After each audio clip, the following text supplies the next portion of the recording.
우리는 역사상 가장 중요한 시점을 지나고 있습니다. 하나님께서는 하나님의 일을 하시기 전에 사람을 준비시키셨음을 우리가 알고 있습니다. 하나님 말씀은 마지막 때에 대추수, 대부흥의 때가 있다고 분명히 예언하고 있습니다. 아멘. 하나님의 말씀이 그대로 성취될 것을 믿습니다. 예레미야 눈물은 잠자는 교회와 영혼을 깨우기 위해 노력하고 있습니다. 이 가슴 뛰는 일에 함께 하길 원하시는 분은 카카오 채널로 연락 주시기 바랍니다. 당신은 위대한 하나님의 사람입니다.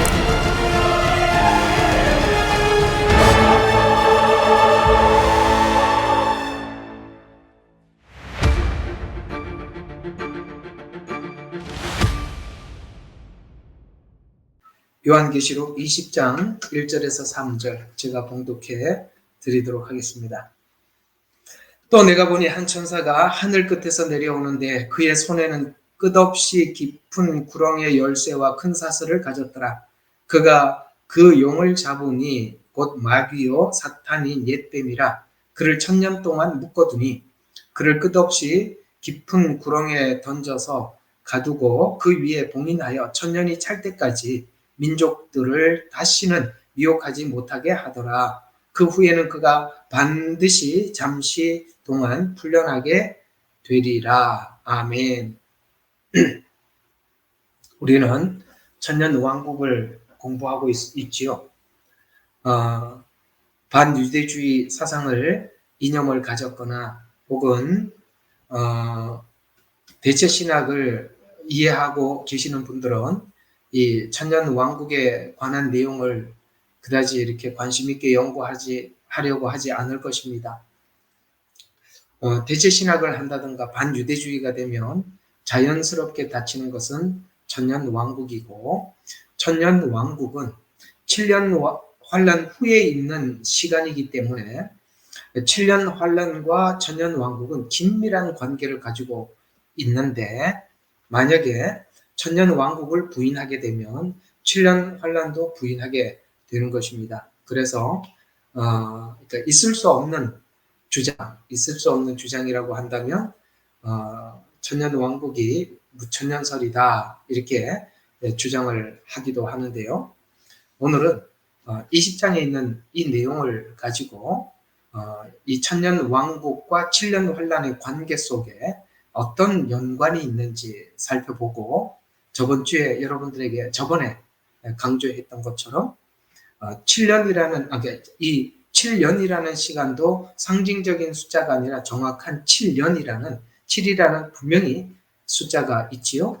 왜 1260일 혹은 42달 이렇게까지 표현을 해서 이 7년이 추상적인 시간이 아니라 실제적인 시간임을 우리에게 말씀하고 있고, 이 천년이라는 이 시간도 동일하게, 예를 들어서 한번 보세요.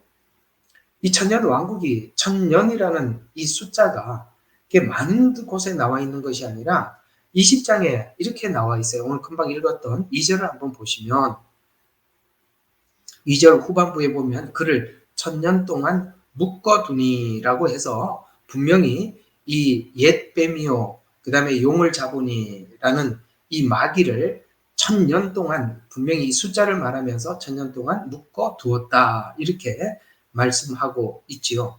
그리고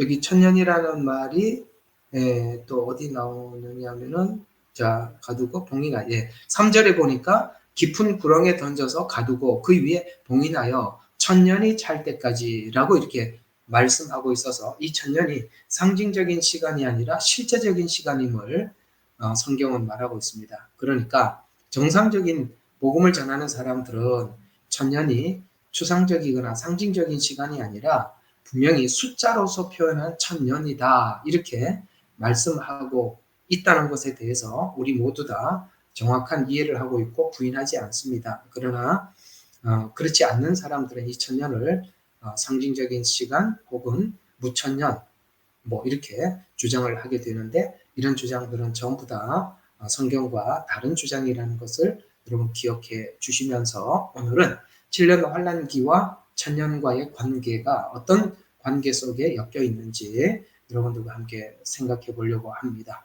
자, 여러분 7년이라는 이 환란기는 이제 환란기라는 말을 쓴다는 것은 분명히 또 환란이라는 말 속에 의미가 있기 때문에 이 환란기라는 물론 때로는 7년이라는 표현을 쓰기도 하고 환란기라는 표현을 쓰기도 합니다만 오늘은 이 환란기라는 표현을 써서 왜 이 환란인가라는 부분을 생각을 해 보려고 합니다. 여러분 마태복음 24장은 우리 모두가 알고 있는 이 7년 환란기 안에 있을 이야기들을 예수님께서 다니엘서와 요한계시록을 함께 묶어서 목차처럼 뚜렷이 우리에게 알려준 이야기죠. 그래서 24장은 분명히 7년이라는 환란 기간이 있다라는 것을 말씀해 주면서 이 7년이라는 시간이 무슨 시간이냐라는 이야기는 목적이 뭐냐라는 이야기는 25장에 들어가서 나눔의 시간이다. 이렇게 우리에게 말씀해 주고 있습니다. 다시 한번 말씀드리겠습니다. 24장은 뭐라고요? 7년 환란기. 그 다음에 25장은 뭐라고요? 7년 환란의 목적은 나눔이다. 이렇게 두 가지를 기억해 주시면 좋겠습니다. 그래서 나눔을 설명을 하면서 세 가지 비유를 들어서 우리에게 나눔을 말씀해 주시고 계시죠. 하나는 뭡니까? 열처녀 비유. 또 하나는 달란트 비유. 또 하나는 양과 염소의 비유. 아마 이 교회 다니는 여러분들은 이 말씀을 수도 없이 들었을 테지만 그래도 우리는 또 하고 또 해서 우리가 흔히 말하는 말은 중요한 것은 여러 번 반복해서 자다가 일어나서 물어도 딱 대답할 수 있을 만큼 해야 되니까. 열처녀 비유는 어떤 뜻이냐? 기름을 준비한 5과 준비하지 않는 5 이렇게 성경은 말씀하고 있지요. 그러면 이렇게 한번 봅시다. 기름을 준비한다. 그래서 여러분 요즘 유튜브를 보면 사람들이 나름 마태복음 25장의 내용들을 자기가 깨달은 대로 사람들이 많이 올렸더라고요. 근데 이런 주장들을 많이 합니다. 열처녀에 나오는 그 기름은 성령이 아니다라는 주장들을 많이들 하는 그런 유튜브에 그런 내용들이 많이 올라왔었어요. 여러분 어떻게 생각하세요? 그 요한계시록 마태복음 25장에 있는 등과 기름, 이게 주제지 않습니까? 중요한 것은 등이고 그 다음에 기름이지 않습니까? 등은 있었는데 기름이 없었다라는 것이죠. 그러면 이 기름이 성령이 아니다라고 주장하는 분들이 많이 나오는데 요즘 왜 그런 주장들이 유행하는지 저도 잘 모르겠습니다. 그러나 기름은 분명히 성령입니다. 그 중요한 사실은 이 기름이 성령이다라는 이 부분은, 이 주장은 결코 바뀔 수 없는 주장인데도 그런 주장을 내세워서 기름이 아니다라고 이야기를 하는데 그 이유가 그겁니다. 자, 오늘 낯설교가 율법과 은혜에 대한 구분을 말씀드린 적이 있었어요. 그렇죠? 이제는 좀 점점 어려워지니까 정신을 많이 차리셔야 돼요. 앞에 내가 많이 설명을 해두었기 때문에 나는 여러분들이 여기까지 따라왔다고 생각을 하고 설명을 하니까 여러분들도 저를 좀 제 마음을 좀 헤아리셔서 정신 차려서 들으셔야 돼요. 이제 열처녀 비유가 조금 더 한 단계 더 어려워졌어요. 어떻게 어려워졌냐면 여러분 은혜의 성령을 받을 준비하기 위한 율법, 이게 무슨 뜻인지 이렇게 생각해 봅시다. 이제 그 갈라디아서의 어려운 문제들을 풀어가는 거거든요. 여러분 율법이 하는 역할이 뭐죠? 율법이 하는 역할은 죄인이라는 것을 깨닫게 하는 역할이고, 누구든지 죄인이라는 것을 깨달은 사람들은 어디로 가게 되냐?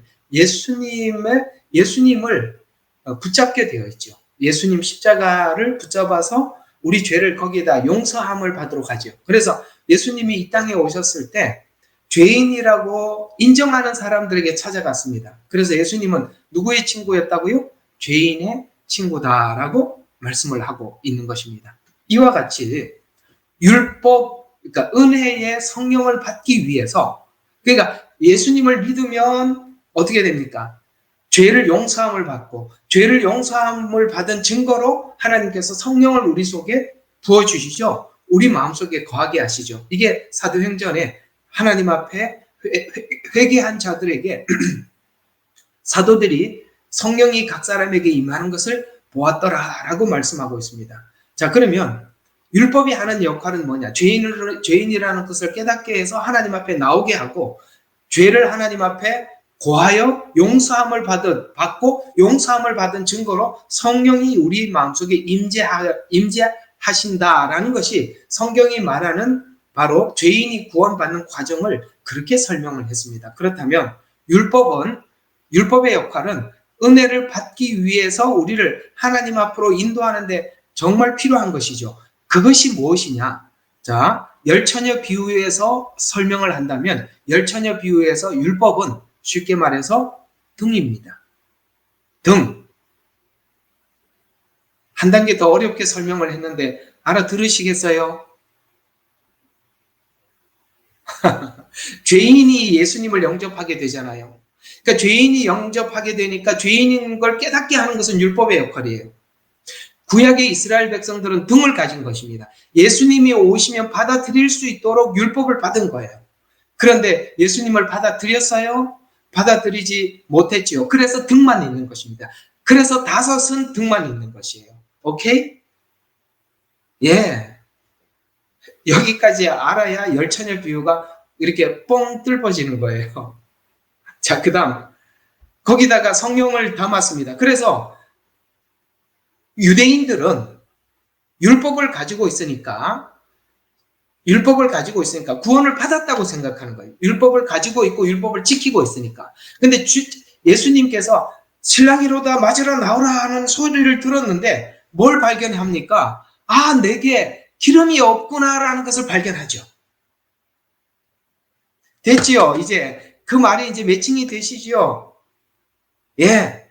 자, 그래서 우리 이제 이렇게 결론을 짓습니다. 결론을 내립니다. 뭐라고요? 등은 율법이다. 죄인이라는 것을 깨닫게 해주시는 것이다. 그 다음에 죄인이 회개함으로써 성령을 받아요. 그게 기름이죠. 예. 그래서 우리가 주님이 오셨을 때, 내 안에 하나님의 영이 계신다라고 믿는 자들은 기름이 준비된 자들이고, 그 다음에 유대인들은 등만 있고 기름도 있다고 생각했는데 그때서야 자기들 안에 성령이 없다는 것을 발견하게 되는 거예요. 그러나 이 영은 언제 부어지죠? 언제 부어집니까? 바로 7년 환란 때 하나님의 은혜의 영이 부어질 것이다. 이제 나중에 오늘 나와요. 스가랴서에 그 말씀을 하고 있습니다. 그러니까 열처녀 비유는 뭡니까? 은혜의 성령을 받을 준비를 위한 율법, 그 다음에 그 안에서 죄인된 우리들이 은혜의 성령을 받은 자인가라는 질문을 하는 것입니다. 여러분, 이 질문에 여러분 스스로가 대답해 볼 수 있어야 되는 거예요. 여러분, 죄인임을 고백하고 하나님의 성령을 우리 마음속에 가지고 계십니까? 그렇다면 그 성령이 하는 일들이 무엇인지 많이 말씀을 드렸죠?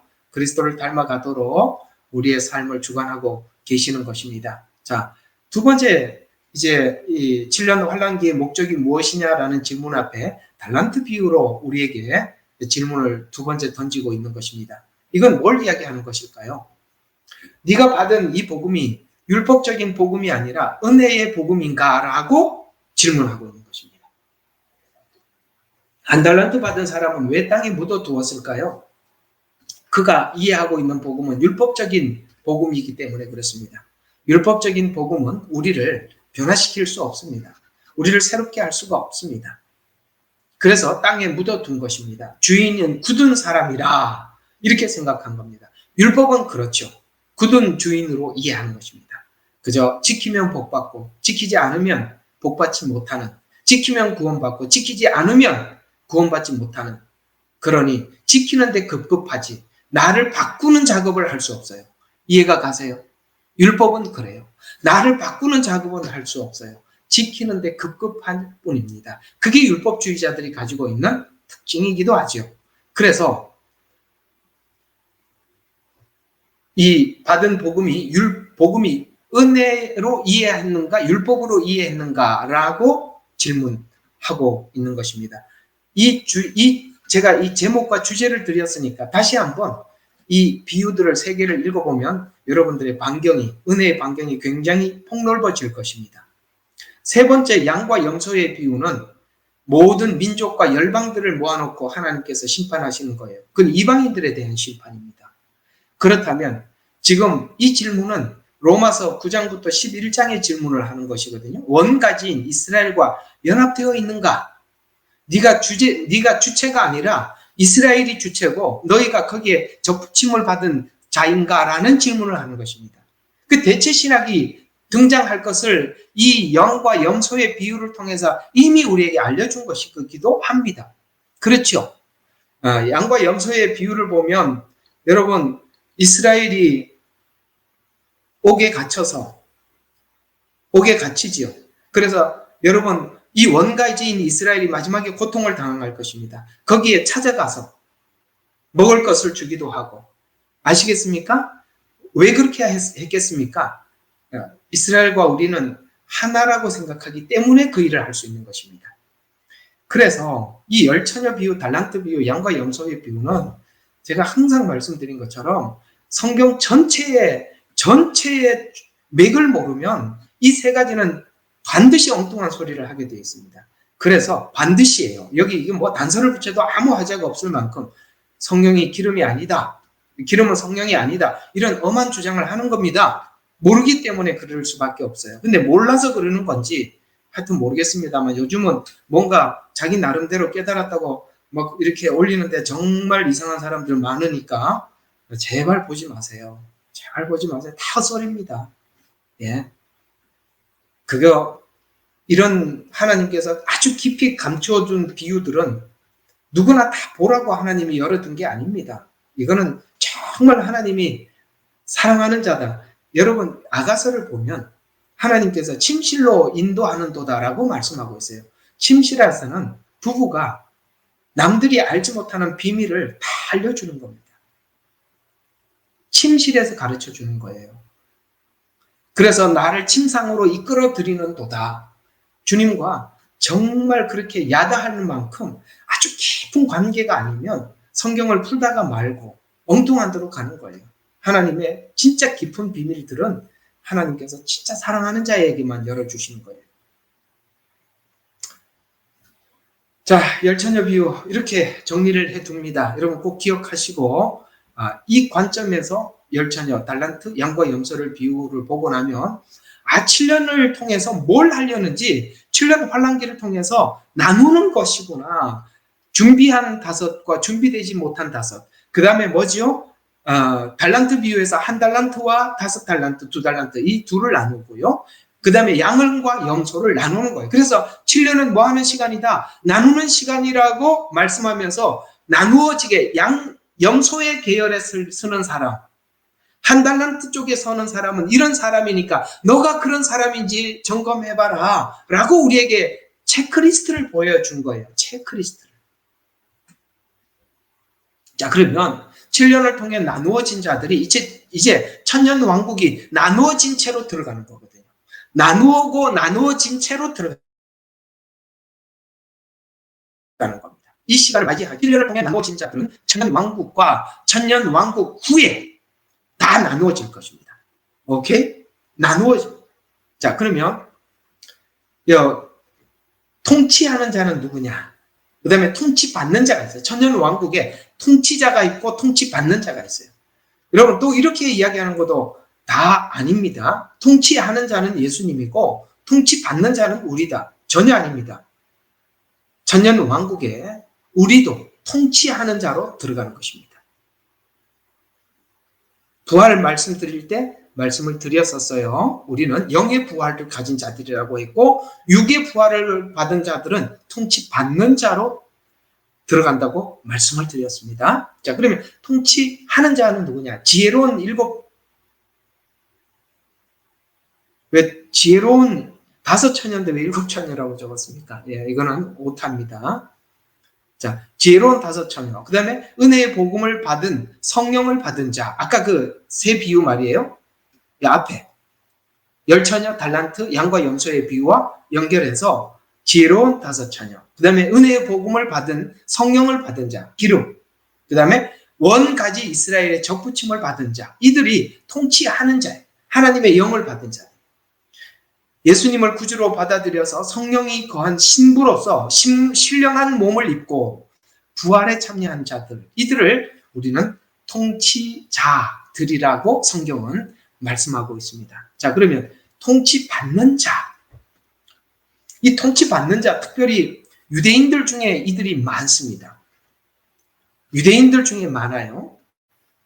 자, 그러면 이것 좀 오늘 왜 유대인들 중에 많은가, 이 부분을 한번 정리해 보도록 하겠습니다. 아마 이거 한번 듣고 이해하기 어려울 테니까 이거 계속 들으면서 정리를 해 두시면 좋습니다. 자, 통치받는 자는 7년 환란기 중에 예수님을 구주로 영접한 자들이에요.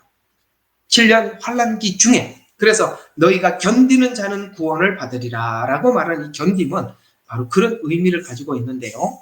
이들은 7년 환란기를 통해서 연단된 자들로 스가랴 12장 9절 갑니다. 자, 이제 스가랴서를 다 펴셔야 돼요. 여기 스가랴서에서 많은 이야기들을 해야만 하기 때문에 그렇습니다. 스가랴서, 그 복잡하고 어려운 스가랴서. 이 스가랴서는 정말 해석하기 참 어려워요. 쉽지 않아요. 그래도 우리는 하나님께서 열어주신 만큼 우리가 한번 정리해 보도록 하겠습니다. 스가랴서 12장 9절. 자, 12장 9절 보겠습니다. 그날이 오면 내가 예루살렘을 치려 오는 모든 민족들을 멸하고자 하리라. 자, 다시 한번 읽어드릴게요. 그날, 어떤 날이 있지요? 그러면 내가 예루살렘을 치러 오는 자, 여기 교회가 아닙니다. 지금 저기 있는 이스라엘의 예루살렘 성을 공격하러 온 것입니다. 자, 예루살렘을 치러 오는 모든 민족이라고 하니까 누구지요? 이방인들입니다. 자, 그러면 이런 일들이 언제 있죠?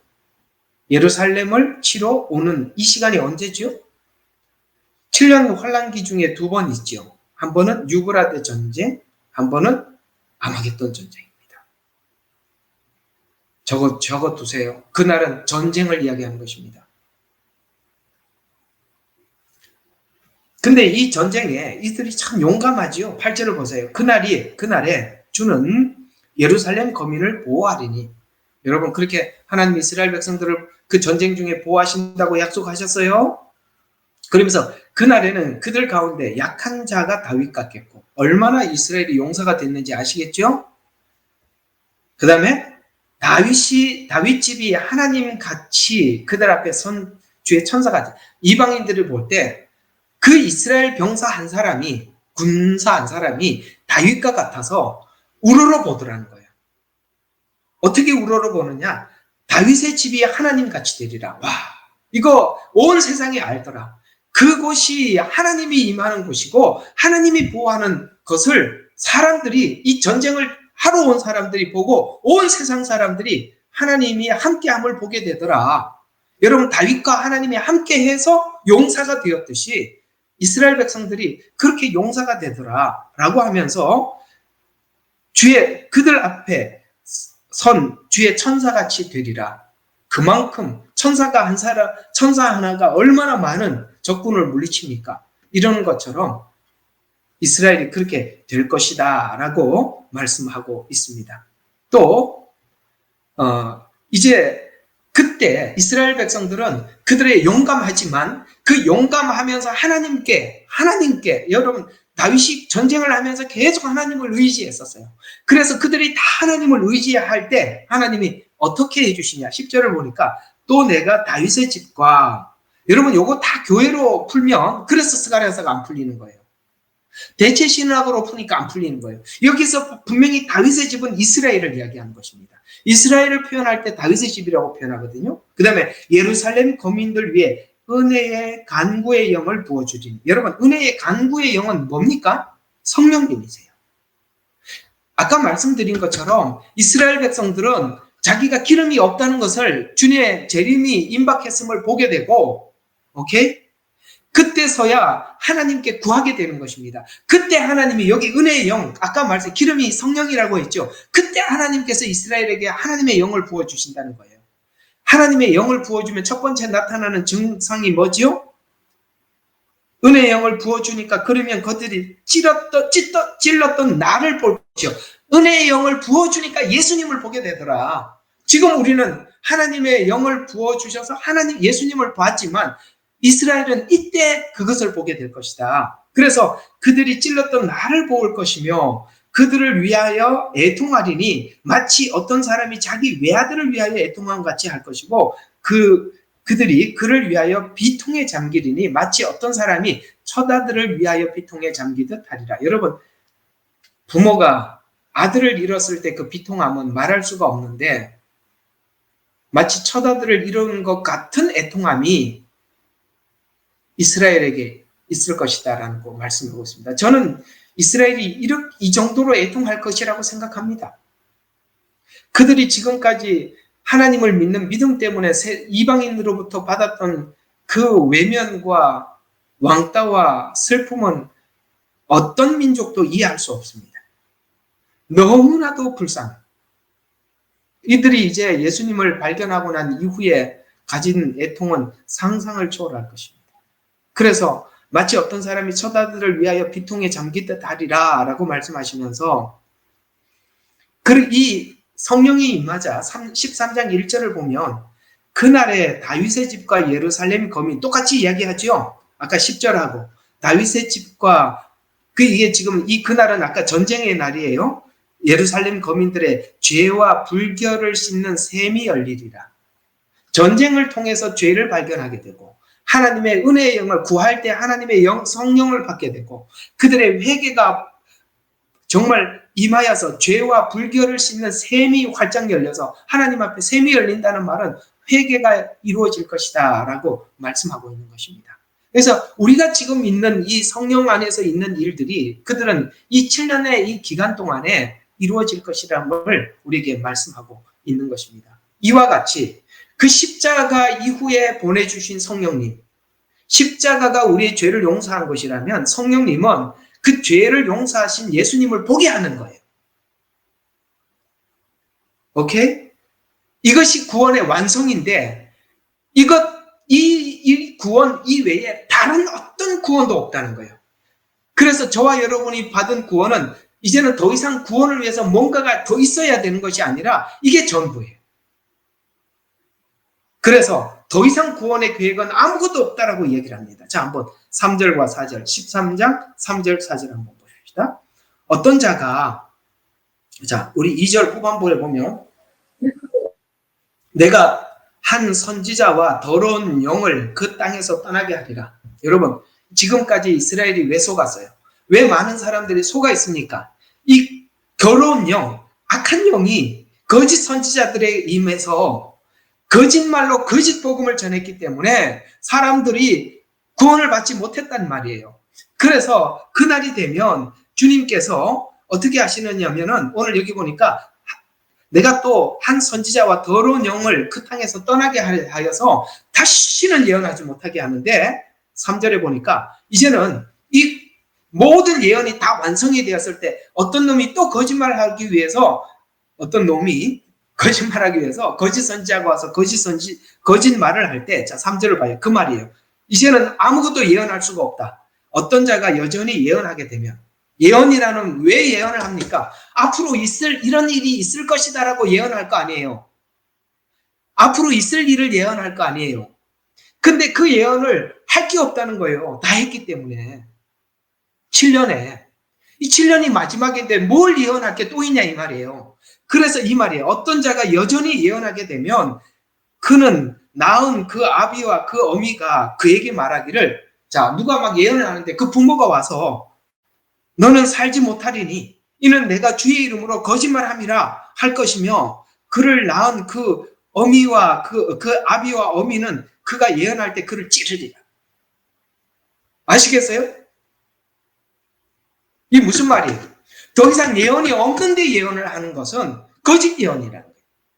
그러니까 그 부모가 와서 뭐라고, 야, 그렇게 살지 못하리니 주의 이름으로 거짓말하는 것이다 네가. 그래서 부모가 그를 찌르리라. 예언은 없다는 거예요. 왜 예언이 없습니까? 이제는 끝났단 말이에요. 다 완성됐는데 무슨 예언이 또 필요하냐 이 말이에요. 자, 4절을 보니까 그날의 선지자들은 자기가 예언했을 때 각기 자기의 환상을 부끄러이 여겨. 나 환상을 봤어요. 하나님이 이렇게 말씀하셔서 앞으로 이렇게 한대요. 이런 말을 할 때 그 환상을 부끄러이 여길 것이며 또한 그것을 속이기 위한 털옷을 입지 않아요. 이게 무슨 말이냐면 그 당시에 선지자들은 이런 털옷을 입어요. 여러분 약대 털옷을 요한이 입었지요. 그 털옷을 이야기하는 거예요. 그러니까 약대 털옷을 입었다는 것은 요한이 이 옷을 입은 이야기의 뜻은 무엇이냐면 내가 선지자라는 뜻이에요. 선지자들이 털옷을 입었어요. 그러니까 이 털옷을 입지 못한다는 것은 선지자가 아니라는 거예요. 그래서 그들을 속이기 위한 털옷을 입지 아니할 것이라 오히려 그는 말하기를 나는 선지자가 아니요. 나 막 이렇게 환상을 보고 막 그렇게 할 수 없는데 그렇게 했어요. 그래 누가 나 이런 환상을 봤다라고 이야기하면은 부모가 막 찌르고 때리고 그런다 그랬단 말이에요. 이제 정리하면 그 얘기예요. 거짓말하지 마라 주의 이름으로 그렇게 말을 했단 말이에요. 그래서 만약에 야 더 이상 예언이 없는데 너 왜 예언해? 라고 했더니 그 사람이 뭐라고 이야기했어요? 나는 선지자가 아니에요. 나는 농부예요. 그 다음에 이는 사람이 내가 어렸을 때부터 소를 키우도록 나 원래 그게 아니라 나 원래 농부예요. 난 농사꾼이거든요. 이렇게 핑계를 댈 것이다. 이제 아시겠어요? 이 말의 뜻이. 이게 복잡하게 돼 있어가지고 뭔 말인지 모르는데 딱 한마디로 무슨 말. 예언이 없는데 예언을 할 수 없다는 얘기예요. 예언이 없다는 것은 더 이상 하나님이 할 일이 없다는 거고 끝났다는 거예요. 그런데 예언을 하면 그게 다 거짓 예언이라는 거예요. 여러분 성경 밖에 어떤 이야기도 그건 예언이 아니고 다 거짓입니다.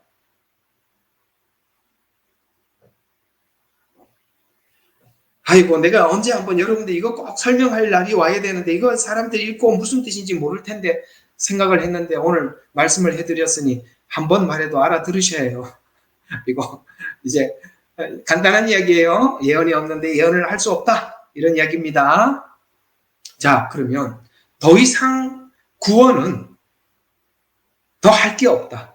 완전히 끝났다. 완성됐다. 아시겠어요? 여기서 이렇게 말씀을 하셨죠? 여기서만 이렇게 말하면은 성경은 짝이 있다고 했는데 짝을 찾아내야지요. 히브리서로 갑시다. 짝이 있어요? 히브리서 9장입니다. 성경이 이렇게 연결된 게 너무 신기하지요? 여기 히브리서하고 이렇게 연결이 되어 있습니다. 9장 25절부터 28절 자, 한번 봅시다. 9장 25절 뿐만 아니라 대제사장이 해마다 다른 것들의 피를 가지고 거룩한 곳에 들어간 것처럼 이거 구약의 제사죠? 것처럼 여러 번 자신을 드리실 필요가 없으니 예수님 십자가의 죽음이 뭔지를 설명하는 것입니다. 구원이 이렇게 완전히 완성됐다라는 설명을 하고 있는 거예요. 그때는 완성되지 못했기 때문에 완성할 수도 없었기 때문에 해마다 들어갔어야만 했다. 그러나 이제 여러 번 자신을 위해서 드리실 필요가 없다. 그리하여 세상에 기초가 놓인 이래로 여러 번 고난을 당하여야 될 것이지만 예수님이 속죄 제물이고 완전한 제사장이 아니라면 계속 예수님은 고난을 계속 당해야만 했겠지만 그러나 그분은 완전한 제사장이고 완전한 제물이었기 때문에 한 번으로 끝났다. 그래서 그가 여러 번 고난을 당하셔야만 될 것이지만 이제 그는 자신을 희생제물로 드려 죄를 없이 하시려고 아시겠어요? 예수님이 완전한 제사장이 되고 제물이 돼서 완전히 드리셔서 희생제물로 드려서 죄를 없이 하셨어요. 그래 없이 하셨어요. 초림 때. 그러나 이 모든 것을 종식시키고 마무리하기 위해서는 세상 끝에 한 번 나타나셨느니라. 세상 끝에 한 번 나타나. 여기서 말하는 세상 끝이 어디예요? 초림이에요. 그래서 초림은 말세의 시작이라 이 말이에요. 세상 끝이라 이 말이에요. 지금은요. 말세 지말이고 말세는 언제부터 시작됐죠? 초림 때부터 시작된 겁니다. 왜? 더 이상 구원을 위해서 할 게 없었어요. 끝났다 이 말이에요. 말세예요. 끝났다. 자, 세상 끝에 한 번 나타나셨어요. 자, 그리고 27절 봐요.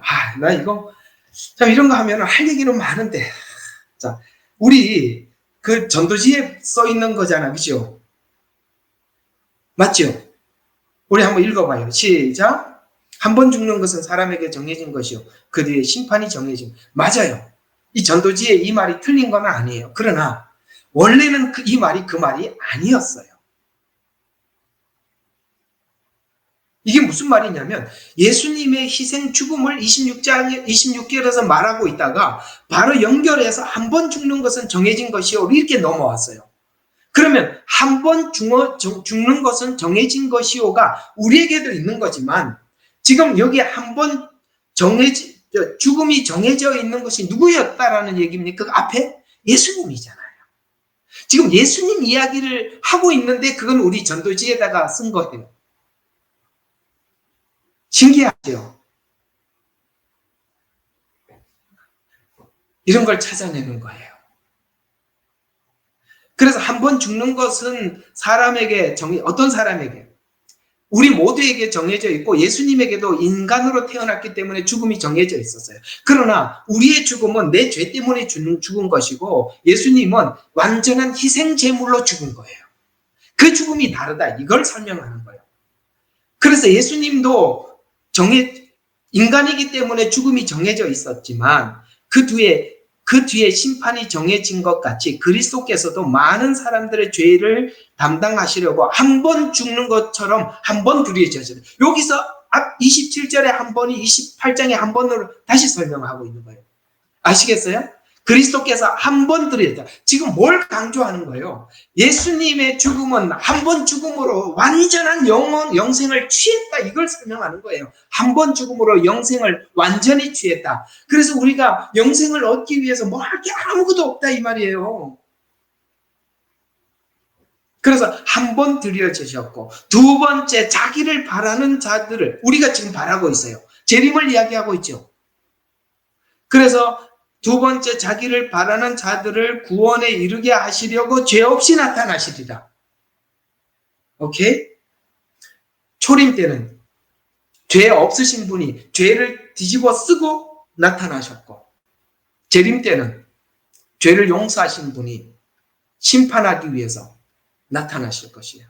그래서 여기 27절에는 아까 한 번 죽는 것은 사람에게 정해진 것이요 라는 말은 초림을 이야기하고 그 뒤에 심판이 정해진 것 같이는 재림을 이야기하는 것입니다. 아시겠죠? 원래 그 이야기였다 이 말이에요. 원래. 그래서 이제 재림만 남아있을 뿐이다. 자, 뿐만 아니라 이제는 예수님께서 구원을 너무나도 완전하게 완성하셔서 더 이상 구원의 계획은 없대요. 더 이상 구원의 계획은 없대요. 자, 히브리서 10장 26절에서 29절. 더 이상 구원의 계획은 없다. 자, 이는 우리가 진리의 지식을 받고 난 후에도 진리의 지식은 뭡니까? 바로 예수 그리스도 그 복음을 우리가 받고 난 후에도 고의적으로 죄를 지으면 고의적으로 죄를 짓는다는 말은 이런 이야기입니다. 여러분 이런 거 있잖아요. 여러분 우리가 예수님을 마음속에 영접하고 성령님이 이것은 죄다, 이건 의다라고 이야기를 하는데 하나님 성령님이 이것은 죄다라고 할 때 안 하고 이것은 의로운 일이다라고 할 때는 하고 그걸 지금까지 100% 순종한 사람 손 들어봐요. 없지요.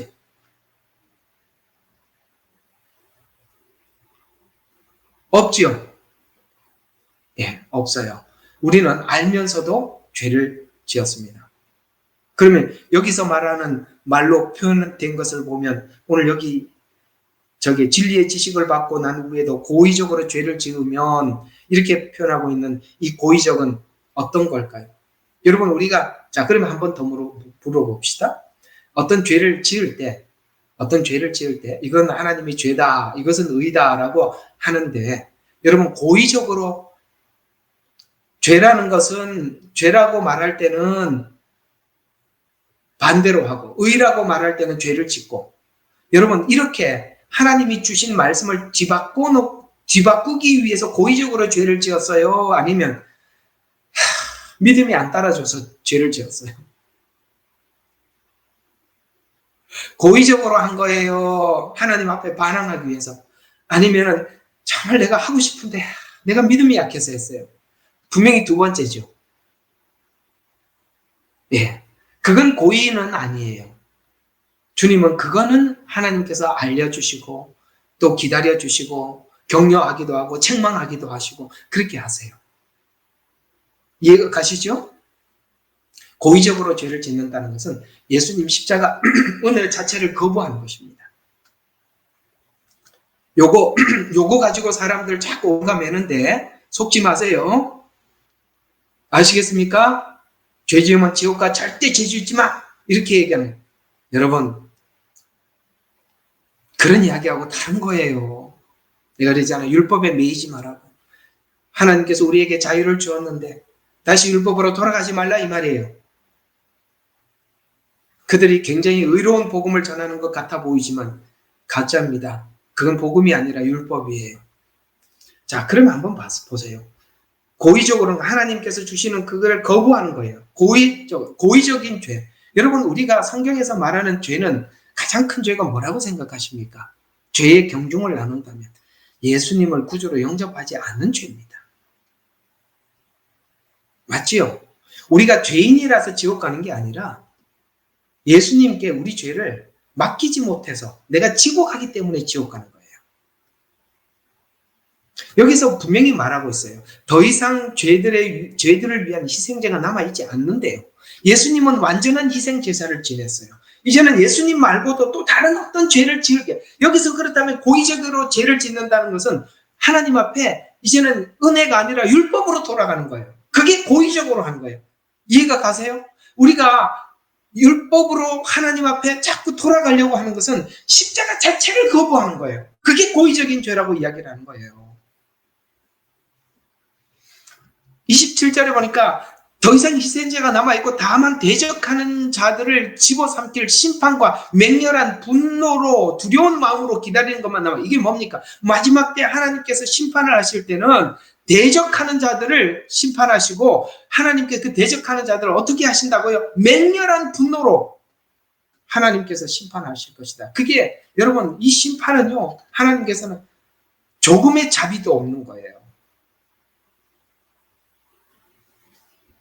그러면서 다만 대적하는 자들을 집어삼킬 그러면서 모세의 율법을 경시한 자들도 자비를 얻지 못하고 두세 증언으로 죽었거늘 그렇죠. 율법을 이렇게 두세 사람 증언자를 세우면 거기 율법에 저촉되면 사형의 언도를 받을 사람들은 사형을 받았었어요. 그런 것처럼 모세의 율법을 경시한 자들도 자비를 얻지 못하고 두세 증인의 증언으로 죽었거늘 하물며 하나님의 아들을 발 아래 짓밟고 또 자신의 거룩한 그 언약 뭡니까?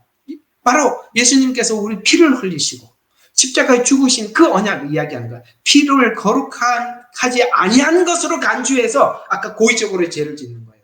반대하는 거라 이 말이에요. 율법주의예요. 그래서 은혜의 영을 모욕한다고 이야기하고 있어요. 성령을 모욕하는 거예요. 그러면서 자가 얼마나 더 심한 형벌을 받아야 마땅한지 생각해라.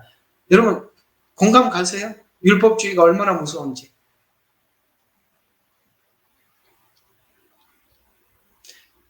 참 보면 율법주의가 이렇게 무서운데도 설교하는 거 보면 너무 율법주의예요. 이제 복음으로 돌아왔다고 설교하고 앉아있는데 들어보면 은혜를 설명하지 않고 율법을 설명하고 있어요. 더 이상 구원의 계획은 없어요. 그래서 이제는 주님께서 다시 오시는 그날까지 인내하면서 재림 약속을 기다리래요. 10장 32절부터 39절입니다. 32절에부터 자, 너희가 빚을 받고 난 이후 이 빚은 뭐예요? 은혜, 성령 이런 겁니다. 아시겠어요? 예수님을 만나서 성령을 받고 난 이후에 고난의 큰 싸움을 견뎌낸 지난 날들을 기억해라. 여러분 우리 모두 이런 과거의 기억들이 있으시죠? 예수님 만나고 난 이후에 타협하지 않고 많은 고난이 있었지만 잘 견뎌왔었습니다. 너희가 간혹 비방과 고난을 당하여 사람들에게 구경거리도 되었지요. 환영받지 못했습니다. 가족으로부터, 이웃으로부터 환영받지 못했어요. 또 그런 처지에 있는 자들과 동료가 되었으니, 이렇게 나와서 보니까 참 이렇게 비방받고 고난받고 사람들에게 구경거리가 되었던 사람들이 모여서 이렇게 모여서 여기 동료들이 여기 모여있다 이 말이에요. 예논방은 여기 10장 33절이에요.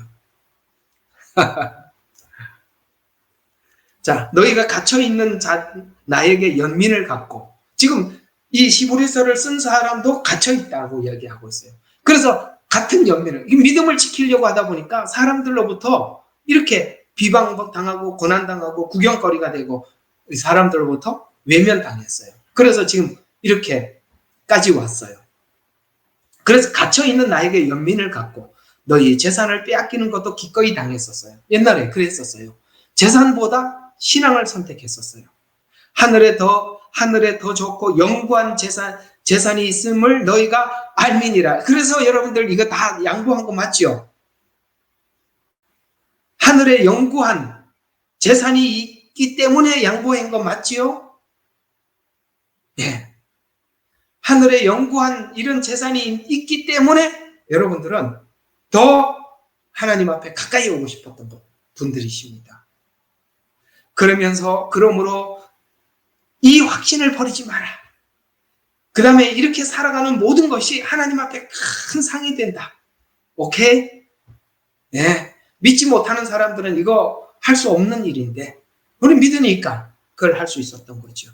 너희가 인내가 필요함. 이제 인내가 필요하다는 거 앞으로 이야기해요. 앞으로도 쭉 갈 거다 이 상황이.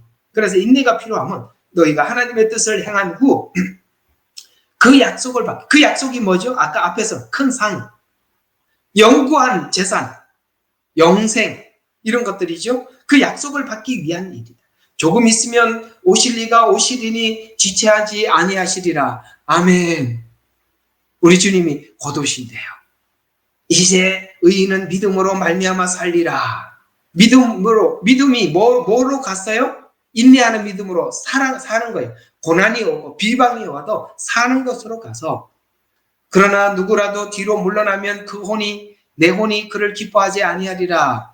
그러나 우리는 뒤로 물러나서 멸망하게 될 자들에게 속하지 아니하였고 오히려 믿어 혼의 구원에 이르는 자들에게 속하였느니라. 아멘.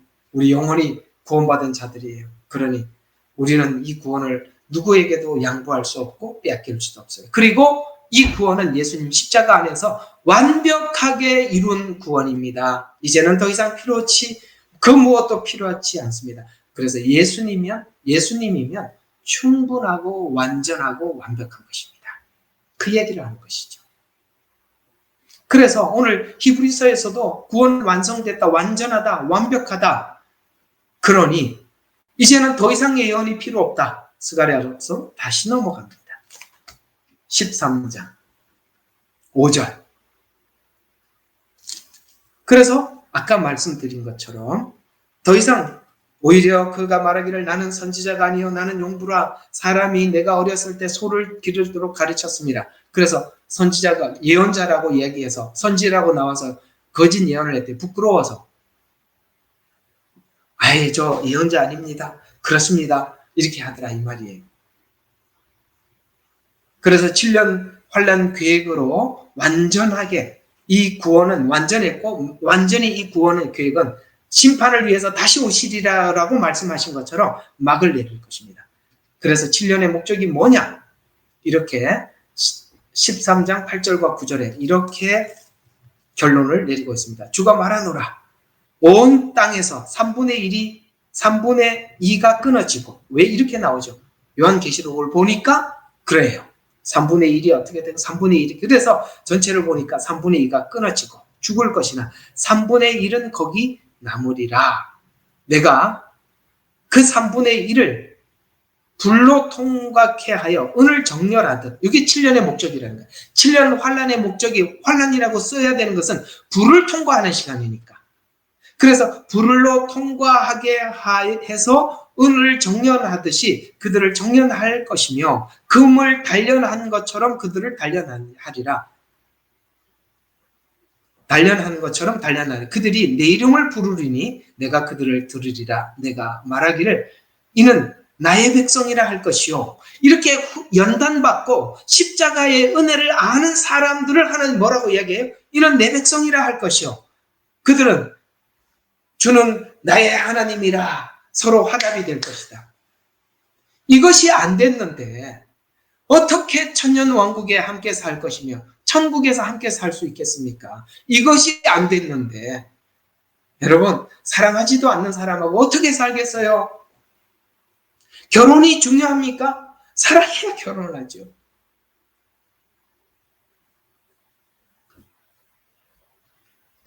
그래서 이 이야기를 13장이 7년의 목적이 무엇인가를 쭉 설명을 하다 14장에 쭉 들어가서 아마겟돈 전쟁, 7년 마지막에 있을 아마겟돈 전쟁을 쓱 꺼내놨어요. 자, 보라, 주의 날이 오리리니 약탈물이 내 가운데 나눠지리라. 내가 모든 민족을 모아 예루살렘을 대적하여 싸우게 하리라. 성읍은 함락되고 집들은 강탈당하고 여자들은 욕을 당하고 성읍의 절반은 사로잡혀 갈 것이냐. 이 시간에 이들이 하나님 앞에 회개하고 절박하게 회개할 것이다. 이 말이에요. 그래서 이 전쟁에 있을 모든 상황들을 기록한 것입니다. 백성의 나머지는 성읍에서 끊어지지 아니하리라. 그때에 주께서 나가 그 민족들, 왜 앞에 2절을 허락합니까? 회개해야 되니까. 하나님 앞에 돌아와야 하니까. 이 시간을 허락했다가 그때에 주께서 이제 나가십니다. 나가 그 민족들을 대적하여 싸우리니 전쟁의 날에 싸우셨을 때처럼 하리라. 이 전쟁의 날은 구약에 나와 있는 기드온 전쟁의 날, 하나님께서 개입하셔서 그 전쟁을 완전히 역전해서 승리케 하셨던 그런 날들을 생각하시면 되는 거예요. 그래서 전쟁의 날들을 싸우셨을 때처럼 하시리라. 그리고 이 전쟁 후 어떻게 합니까? 4절 그 발이 그날에 예루살렘 동편 올리브산에 서릴, 시온산에 서릴 것이다. 이게 주의 재림이죠. 이게 바로 재림한 후, 이게 7년 후반부에 있을 아마겟돈 전쟁을 이야기하는 것입니다. 그리고 어떻게 됩니까? 산이 절반은 남쪽으로 옮겨지고 북쪽으로 갈라져서 그 전쟁에 참여한 자들이 거기 지진이 나서 거기에 다 깔아 죽게 됩니다. 그리고 6절에 보니까 예수님이 등이 되셔서 천년 왕국의 통치자가 될 것이다. 이런 이야기입니다. 그리고 이제 통치를 할 때 그걸 의지적으로 지켜서 육체가 부활한 자들이 이제 장막절을 지키러 올라오는 이야기가 16절부터 19절이에요.